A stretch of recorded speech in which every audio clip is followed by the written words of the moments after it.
it's JC. Welcome to Urban Knife Guy, where we explore the urban lifestyle and jungle survival. A happy new year to you once again. In my previous video, I did my first video of the new year, where I shared my urban EDC pocket loadout, and it was a lightweight one. If you're going to check it out, do check out the video in the link in the card above or description below. But right now, I am in the jungle for the very first time for the new year, and I thought I would share my kind of updated full bushcraft loadout for the jungle. That includes my belt kit as well as the pack that I'm carrying as well. So let's get to the campsite and then I'll unpack everything and I'll show you what I have inside. So we've reached our campsite, but on the way here it started raining, so we pulled out a tarp, set up a ridge line, and we built ourselves a just quick emergency shelter with the ridge line and then prusik knots. We packed down the back, a bit of an odd space over here, but you work with what you have. And then the back was pulled and tied off to a tree, so that gives us ample shelter over here. We only have 2 people, but easily could fit 3 or 4 if we need to hunker down. And then the fronts, just use some guy lines to keep it up for additional shelter. So this is going to be up. It stopped raining, as you might have guessed, but it might rain again with this weather, so we'll just keep it up while we're here. I'm going to look for a spot, set up the ground sheet, and then I'm going to unpack my gear. So here's my loadout for a day out in the jungle. I definitely have enough gear if I need to spend overnight. If there's emergency, not a problem whatsoever. But for a day pack, I'm using the Condor Assault Pack, the day pack. And there's also a water bottle pouch attached below, which holds my cook set. And there are other attachments which I'll show you in a while. I also have a belt, which is basically a battle belt, all sorts of gear on it. I've showed different versions over the months and years, but this is my latest version. And on it is the bushcraft mat from One Tigris. So it's just a ground sheet, but smaller than ground sheet, and I've shown this before. You can check out the video in the link in the card above or description below. I just find it very handy. It doesn't take up much space, and I actually put it in the water bladder compartment at the back of my pack over here, so I can access it without even opening my pack. Alright, let's have a look at the belt first, and then we'll break down what's on the belt. So the belt is a combat belt or a battle belt. It's basically made of 2 belts. There's an inner Velcro belt, and then there's an outer belt with these molly straps for you to attach gear with the molly system. Now, the actual way you're supposed to wear this is to wear that inner Velcro belt on your pants, and that's through your belt loops of your pants, and then this outer belt, this green one, will actually just stick to it on the outside. Personally for me, I am wearing a nylon tactical belt for my pants, and then I'm just keeping this together. I just find it more comfortable, and it also holds some of my gear better. If you can see, like this clip, it goes over between the Velcro and the outer belt, so that's really a secure fit. So that's basically the belt system, and we start off from the front, and this would be the right side. I've now moved my fixed blade over to the front. I used to have it behind, but actually it's pretty inefficient in terms of removing it. Well, removing it, it's fine. It's putting it back that takes a bit more effort, because you can't really see where it's going, so you have to go by feel. So this, especially when I place it at an angle, makes it very easy to draw with my right hand, and I can just deploy that. And that's of course the Line Steel M4, which goes into this custom made Kydex sheath, and we have a ferro rod over here as well. And then next to it we have this Grimlock clip with a carabiner, and this is the system I use to hold my parang. So this is the Village Chandong from my parang with a custom made Kydex sheath from Marin Knives. Now with this system, it's almost like a dangler system, but doesn't use leather.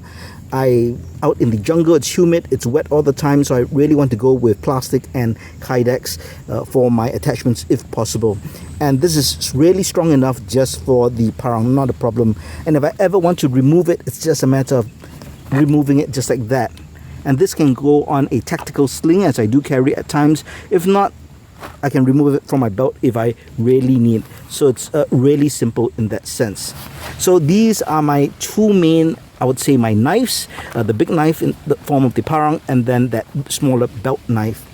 And then over here we have what I consider my administrative pouch or admin pouch. It's a Helicon Tex water bottle pouch actually, and I find it good just because I can access things easily. And I don't stuff it full, but I've got some essential items inside. As part of my 3-knife system, I always carry this Pocket Boy, the Silky Saw Outback Edition. I just find it just so useful. It doesn't take up much space, but much more efficient in cutting branches than chopping with a parang.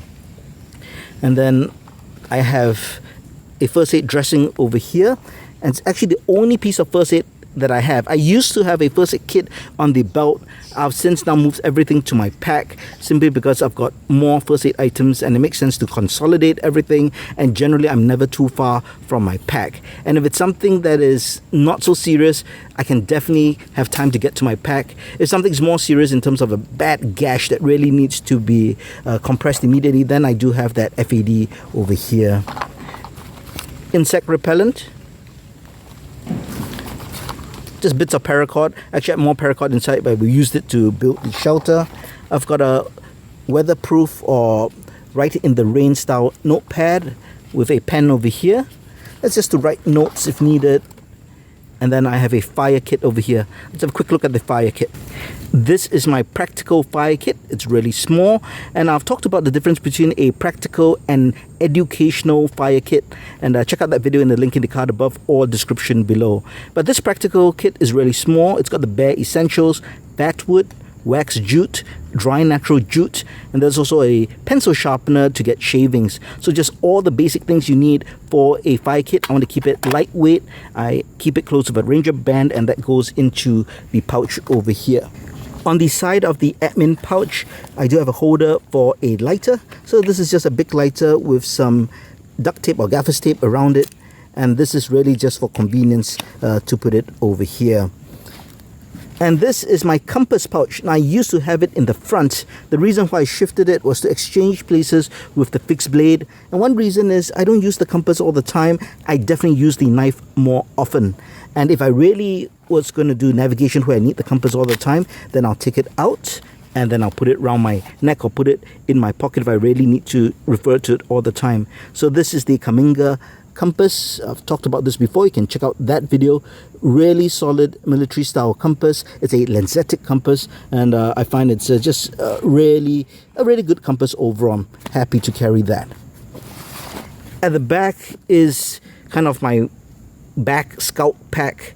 I used to carry emergency kits, first aid kits inside as well at one point, and then I decided to lighten the load and just carry the bare essentials I'll need really almost in emergency situations. And what I have is my mini Sawyer water filter system, and it's in this netted bag over here. Right, if I ever need to purify water and I need to use the water filter, then this is on me all the time. Now, to me, out in the jungle where it can get really humid and hot, water is probably the most essential thing that you need. Definitely more than shelter, because at the most you're going to be rained out, but temperatures do not drop like in temperate countries where you have to get out of the cold. So you really need water more than anything else. And in the front over here, I've got my sharpening stone. So this is my field sharpening stone. Basically, it's a Faulkner DC4, and it's got a diamond stone, and then it's got ceramic stone on the other side as well. And then you can use the pouch as a strap, and I put a bit of green compound there as well. So just in case you need to do field sharpening, that's all there. Next up, on the back left of my belt is my water pouch or water bottle pouch, and here I have my Nalgene water bottle, and I also have the Lizada stove and canteen. Now, there is a bell hook as well as a cover. All that fits into this kind of front pocket over here, which is very convenient. And there's actually a wood stove along with this canteen. I've talked about this before in a previous video, so I won't break it down too much here. You can check out that video. But on the sides, I do have water purification tabs. I have a plastic bag with coffee filters, again for different levels of water filtration. And on the other side, I keep my trusty rubber tube, and I've shown how I use this. This is to get clean water out from bamboo, where you cut bamboo, stick the straw down, suck it up, and you get clean water. So just an all-round self-contained kit for all my water and water purification needs. On this side is a Maxpedition dump pouch. So basically this is an ammo pouch, but you can open it and it forms basically a nice big side bag. And when you're out collecting wood for tinder and kindling or whatever you might be collecting, you can just dump it in there and carry it there. If I had to carry water with a plastic bag, let's say to bring back to a camp, that can go in here as well. And since I'm in the jungle, if I ever see a golden monkey, I can put it in here as well. And finally, off to the side, 2 more items. Seems like a lot of things on this belt, but I've got my gloves. These are the Zun Lotu gloves. I've talked about these before as well, and I just found these really great for my needs for bushcraft. And finally, I have a sheath over here, which seems to have come loose. I've got to tighten that up, but this is my sheath holder for the Leatherman rebar. I used to carry the rebar in my emergency pouch, and then I realized I actually just used it so much that there's no point keeping that in a pouch where I have to open up the zips, take out the pouch and take out the rebar. So I got a sheath, and then this just holds that right in front of me, easy access. So this is my day pack. I've got some attachments on the outside. This is a pouch. It's very long and very slim, and it's really used to hold breaching tools. But I use it to hold my trekking pole, or if I need to do heavy bushcraft work and I need a larger saw, my Silky Big Boy will go in here. It will have a lanyard at the end so I can clip it to this carabiner so there's no way it will get lost. But right now it's empty because I didn't need both of those tools. I'll talk about the cook set in just a bit. Let's go to this front pouch over here. And this is my dedicated first aid pouch. Well, that's where all my first aid is. So straight away you can kind of see what's there. We've got my tourniquet with scissors. We've got my first aid pouch over here. This is in a Helicon Tex first aid pouch. I won't open it right now because I've done a video on the contents. Do check that video out to see what I pack inside. I have another FAD over here, and then we've got another form of bandaging, but this has hemostatic gel on it, so to stop bleeding and good for burns as well. So everything is self-contained within this front pouch for first aid. Next up in this top front pouch is where I keep my emergency kit. It used to be my survival kit, but now I just call it my emergency and repair kit. So it fits perfectly, and this is a Maxpedition mini pouch. So I've opened it up just for ease to show you now, but basically I've shown most of the contents before. I have reconfigured it again, so I'll just show you some of the changes, but you can watch the original video in the link in the card above or description below. We've got some wire and zip ties in the front, and over here it's really streamlined. So my general things: survival, lighter, needles, cordage, flagging tape, emergency blanket, zippos, and a power bank are all basically the same. And I've also got some fire starting capabilities and a signal mirror on the inside over here. But over here what I've already done is the major change would be to include this particular flashlight. This is the Wubin E7. What's good about this is it's just the way it's oriented. Of course, it's a powerful flashlight, so once I open this, if I need, I can give this a press, and then the light will come on, so I can actually light up the insides of the pouch. So that's really good. And of course, you can get as bright as you need. But the good thing about this is just the design. It's got this back clip over here. So while this is a day pack, I do carry this in emergencies if I get stuck overnight. Then this can be transferred and clipped to the front of my belt or my backpack straps, and it becomes a front-facing light, right? That's hands-free. Now, if you did have some kind of a headband system, this can also be converted to a headlamp. So very versatile, can be used right as a flashlight or as some kind of a strap-on hands-free light. So that's why I've changed it out. I used to carry the Olight i3T for the longest time, but now swap this out. So this is my emergency and repair pouch. Now let's move on to the first main compartment of the bag, and I consider this my gear compartment. So basically this is where I'll keep my tarp. So the tarp right now is set up over here. That's why it's not in my bag, but that's where it would be. I also have a pouch full of pegs and paracord to set up the shelters. Got more paracord and different forms of cordage over here, nylon paracord and some jute twine. This is my military style poncho by USGI. I've talked about this before in a previous video as well. And then I think to round things up, we have just this flat container, and this is where we have mosquito coil. So out in the jungle for prolonged periods, of course we use insect repellent, but for the campsite we'll also use mosquito coil. And I just found using the single CD style plastic container is a great way to take out the mosquito coil because it's very fragile and brittle. In the largest back compartment of the bag is where actually I keep my food and drink items, kind of my clean items. So I have a flat water bottle. That's something I always carry as my second water bottle.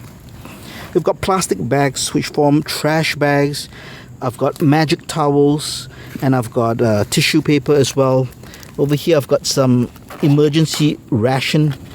Let's pull it out. I've got hardtack biscuits, and I've got a bar specially designed to be flattened for easy packing, but that's just for emergency. If I again am stuck out, I need some energy, I have that always in my pack. And I should change this every 5 years, I think. What's the expiry date? We'll find out. In this compartment would be also where I would keep rations of food or dry clothes if I need, if I know that I'm going to go out in very wet weather, or if I'm going to stay overnight or for extended periods. Then anything dry and clean I keep in this particular side of the bag over here. Now we come to the final pouch of this loadout, and this is actually a water bottle pouch, and I use it to carry my cook set as well as my stove. So this is a Stanley cook set. Inside I have an aluminum mug as well as a fork and spoon inside. Also have a clean towel, kind of the dry rag. And over here I have a titanium wood stove, and I always like to carry out some extra wood pellets. This is in the event I can't find dry wood and I'm a bit lazy, I can use this as the fuel for my fire to cook or to boil water.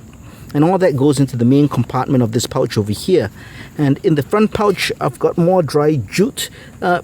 Can be used as cordage, but mainly this is used as additional kindling to start a fire. Again, very dry, easy to catch fire, and it burns for some time.